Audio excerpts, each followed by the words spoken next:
Wellness tips sa Health Check Plus. Katawan, kagandahan, kagalingan, ating alagaan. Dito lang yan sa Wellness Tips sa Health Check Plus. Nagbabalik ang Health Check Plus. Bilang huling episode natin ngayong taon, nais naming muling balikan ang mga panayam na naging interesting para sa ating mga taga-subaybay. Ito po ang mga top interviews natin in the past year. Kasama po dito ang panayam kay Doc Carl Edeher, isang pain specialist tungkol sa medical marijuana. Ibinahagi ni Doc Carl ang kanyang opinyon tungkol sa matagal ng panukala na gawing legal ang medical marijuana at kung epektibo ba ito bilang pain medicine. Yung very controversial medical marijuana. Ano po ba yung practice? Kasi may naririnig po tayo. Meron tayong may panukala tayo sa Kongreso para sa medical marijuana and research there on it. Tapos meron po nagsasabi, meron din mga nako-quote na nagsasabi na pwede naman nang mag-prescribe ang mga doktor. Ano po ba talaga ang status ng medical marijuana sa Pilipinas? Sa Pilipinas. Okay. So, ang pinakasimpleng sagot ay no. Of course, hindi pa siya pwede sa Pilipinas ngayon. But of course, as experts of this field, there's no such thing as yes or no, straight cut yes or no, di ba? It's a little bit mas komplikado kasi yung sagot when it comes to that. Since 1972, illegal daw to.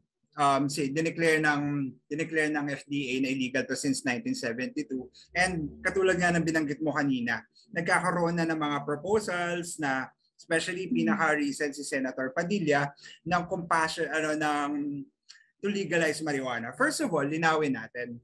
Yung sinabi ni Senator Robin Hood Padilla na to legalize marijuana, number one, hindi niya sinabing pag legal na to mag-chonky na tayong lahat. Hindi ganoon. Pag yun na-approve. And chonky po yung marijuana, no? Yes. Opo. I'm sorry about the street term. Opo. Chonky. Okay. Not because ma-approve siya, mag-chonky na tayong lahat. No. Because it is medical marijuana ang gusto niyang gawin. Okay. Second, it's on compassionate use. Meaning, kapag nag-fail na yung mga medications, saka lang siya pwedeng i-consider. Okay? Now, the thing is, tapos ang gusto pa, if ever man ma-approve yung bill, hindi siya automatic na okay, good na agad. Why? Because according to the bill, nung inaral natin yung bill, sabi nila, meron tayong alternative means, hindi siya magiging first line drug. And next, mag-grant si Senator Robin ng support research grants para mas mapag-ibayo nila yung mga research para sa medical marijuana. So, huwag tayo masyadong mag-celebrate kapag pinayagan siya. Pinayagan siya. Dahil first of all, medyo quote-unquote, medyo pinayagan naman na sa Pilipinas. Ganito kasi, medyo complicated kasi yung bill na compassionate use. Meron na tayong compassionate use sa marijuana. Yeah, there's a hospital that is okay with that, with using medical marijuana.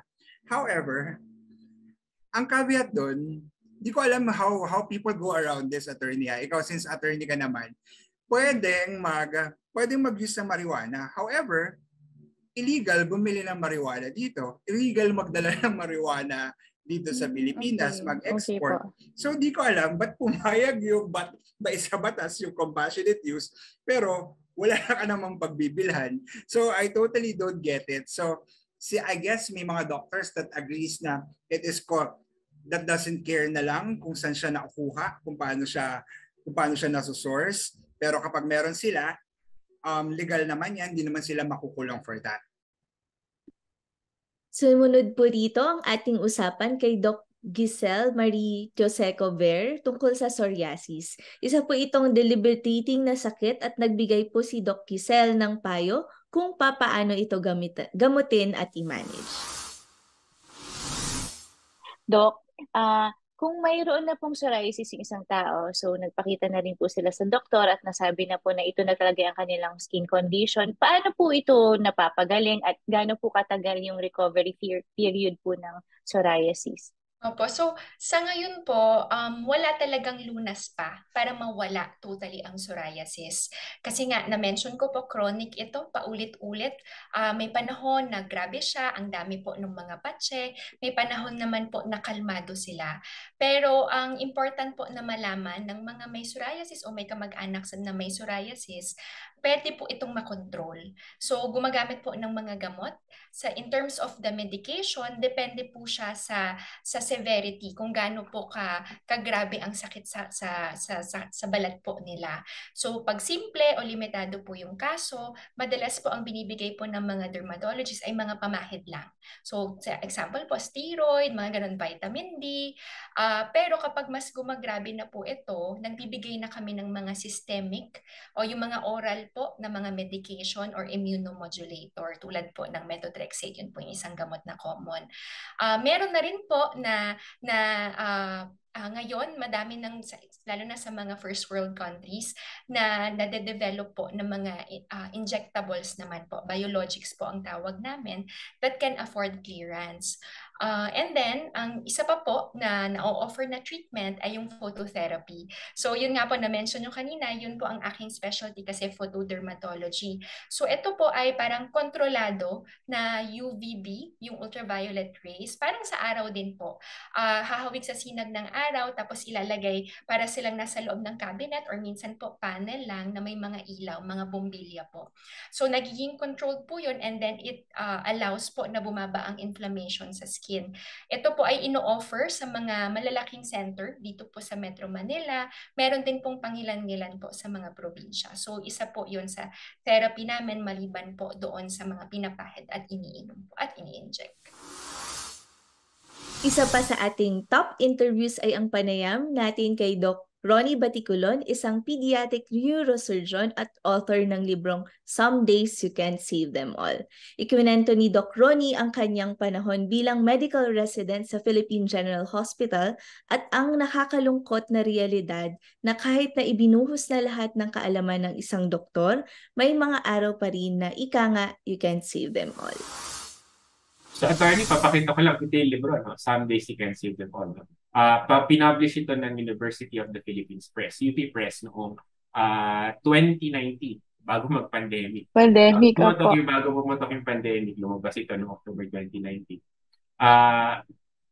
Mga kwento ko to simula nung medical student pa lang ako sa UP College of Medicine.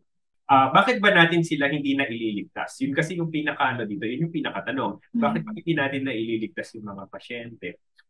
Tingin ko kasi, parang kung titignan natin, parang tatlong bagay yan. Una, baka dahil hindi ko alam kung paano sila iligtas. Baka hindi ko natutunan yung kailangan kong matutunan.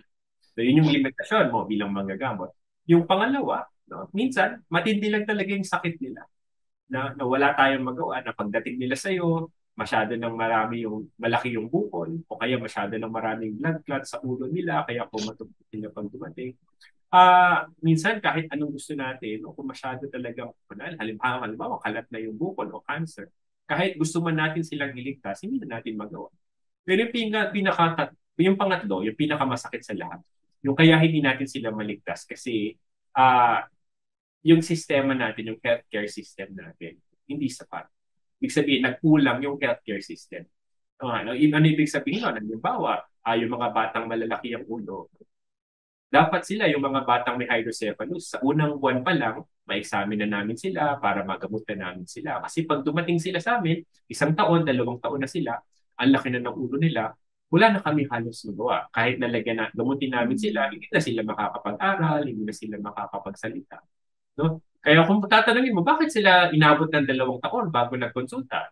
Pwedeng wala silang pamasahe, malayo sila sa doktor, wala silang pang-CT scan. O meron naman mga pasyente na gusto nilang magpagamot, pero wala naman silang pangbayad sa doktor, wala silang pangbayad sa ospital. Kaya pag dumating sila sa amin, malala na yung sakit nila. Kaya yun yung mga sanay sa ko dito, yung mga kwento ko dito, tinatalakay yung mga bagay nito. Kasama rin ang panayam natin kay Dr. Tony Lechon tungkol sa pagkakaiba ng sepsis at septic shock na ikinamatay ng isang kilalang entertainment TV journalist. Binibigyan po usually sa hospital ng empirical antibiotics at nire-refer po sa infectious disease consultant para po malaman kung anong antibiotics ang ibibigay At pagkaraan ho ng ilang araw, lalabas po yung tinatawag na culture. At sa laboratorio, at in 3 to 5 days, lalabas po yun. At titingnan nyo po whether yung initial na antibiotics na binigay ay sukat po doon. At kung hindi, papalitan. Pero minsan, wala ka nang maibigay kahit ganun. Kaya dahil ang pasyente ay mahinang-mahina, doon tumutubo ang fungal infection. Ang sepsis syndrome naman, ilalagnat ang pasyente, tapos mabilis ang heartbeat. Pareho rin po ng characteristics ng septic shock, only that the blood pressure ay hindi pa ho bagsak. Oras na bumagsak na po yun, kahit po tinatawag po kaming vasopressors, yung mga inotropic drugs, norepinephrine, dobutamine, dopamine, usually po, terminal event yan. At usually, dahil mahina ang pasyente, usually po mataas ang mortality rate po niya. Ibig sabihin, yung prevalence or yung probability of dying ay napakataas po. Nagustuhan din ng marami sa ating mga taga-subaybay ang panayam ng isang lymphoma cancer survivor. Ikinikwento ni Mr. Jeric de Los Angeles, founder ng Lymphoma Philippines, ang kanyang karanasan at kung papaano niya na-overcome ang sakit na ito. Balikan ko lang po yung inyong karanasan bilang isang lymphoma survivor. Paano po at kailan po ninyo, sabi niyo po 7 years ago, paano niyo po nalaman na mayroon kayong lymphoma? So, nung 7 years ago na yun, nagsimula siya, nagkaroon ako ng mga simptomas, no? Yung mga simptomas na akala mo normal na sakit lang. So, may lagnat, inuubo na hindi bumabalik, na hindi nawawala, pabalik-balik siya. Tapos, sinisipon. So, syempre, nung time na yun, wala pa namang COVID, diba? So, hindi pa natin alam kung ano yung mga posibleng sakit. So, akala mo normal na flu lang, diba? So, iinom ka ng mga gamot na para mawala yung mga simptomas na yun. Pero habang tumatagal, napapansin ko na parang lumalala yung simptomas ko. Nagkaroon ako ng pabalik-balik na lagnat. Paggabi, meron akong tinatawag na parang night sweats, yung parang bang pinagpapawisan kapag gabi. Kahit okay naman yung electric fan, kahit okay naman yung panahon, pero parang paggabi pawis na pawis ka. Tapos napapansin ko na rin nga na nababawasan ako ng timbang. So, sabi ng mga tao sa paligid ko, pumapayat daw ako. Minsan maganda yun, di ba? Pero nung time na yun, parang medyo unusual na yung pagpayat ko. Tapos, na-realize ko na may something na hindi pangkaraniwan nung sumakit yung likod ko. Sobrang tagal na sumasakit yung likod ko. Mga tipong hindi na ako makasakay ng sasakyan, hindi na ako makasakay ng taxi pag pupunta ako for check-up. Tapos doon ko na napagtanto na kailangan ko na magpasuri pa ng mas malalim. At naging problema ko din ay yung pangbayad ng pagpapagamot. At lalo na sa panahon ngayon, nandito pa rin tayo sa pandemya at ang naramdaman natin ng epekto ng pandemya, hirap pa rin ang ilan sa ating mga kababayan upang bayaran ng kanilang mga pang-treatment, di ba? Pag nagkasakit tayo, una nating iisipin magkano ba, paano ko ba babayaran. So yun ang naging focus namin sa Lymphoma Philippines, no? Ang pagpapakalat ng tamang impormasyon, pag-raise ng awareness tungkol sa sakit na to, at kumbaga pagtulong pinansyal, emosyonal sa mga pasyente na may lymphoma, specifically dito sa Pilipinas. Susunod naman ang ating panayam kay Doc Jimmy Songko, isang urologist tungkol sa erectile dysfunction at problema sa prostate. Para maintindihan ng ating mga manunood o nakikinig, ang erectile dysfunction, to simplify it, may binibigay kaming 4 na grado. Okay? Grade 1, grade 2, grade 3, grade 4. Yung grade 1 to 3, yun ang may problema eh. Yung grade 4 ang normal. Now, how do you describe grade 1? Ang pinaka-pathologic o may problema na tinatawag, yung grade 1, ang ibig sabihin nito, yung parang tokwa, tofu, malabnaw, malambot. Okay? So, walang pag-asa yan. Talagang problema yan. Ang grade 2, yung binalatang saging. Nakatindig siya, pero pag sinundot mo, babalik. Okay? Ang grade 3, yung saging na hindi binalatan. No? Maaring matigas ng konti, pero hindi sintigas. Or what we call suboptimal erectile dysfunction. At grade 4, yung pinaka-normal, yung pipino or zucchini. Yan talaga, tindig na tindig, matigas, parang upo, Yan ang grade 4. So, yun ang mga grades ng erectile dysfunction. So, kung meron kang grade 1, 2, 3, magpa-check up ka na. Unfortunately, one of the main issues now at hand is prostate cancer. No? Nangyayari yan sa kalalakihan. Ang number 1 cause is aging. Okay? Habang tatanda ang lalaki, that is the number 1 predisposing factor. Hindi natin alam sinong tatamaan or sinong magkakaroon o hindi. Most of the time though, it can be hereditary. So kung ang iyong ama o tiyuhin o lolo nagkaroon ng prostate cancer, chances are isa sa inyo mamanahin yan. Okay, so kung nagkaroon ka ng family history, medyo may edad ka na, magpa-check up ka kagad kasi meron kami tinatawag na tumor marker na PSA. Kung maaga pa ang prostate cancer, normally walang simptomas. Pag may simptomas na ang prostate cancer, medyo late na tayo. Late na. So, importante sa lahat yung screening na tinatawag. Sunod naman na panayam ang ating panoorin at pakinggan ang isang paksang tungkol sa obesity at hypertension at ang relasyon nito sa dementia na pinag-usapan ni Doc Josery Ann Carandang, isang neurologist at psychiatrist. Ano ang mga risk factors kung bakit nagkakaroon ng dementia o mataas ang chances na nagkakaroon ng dementia ang isang tao? Pinaka-common po would actually be lifestyle.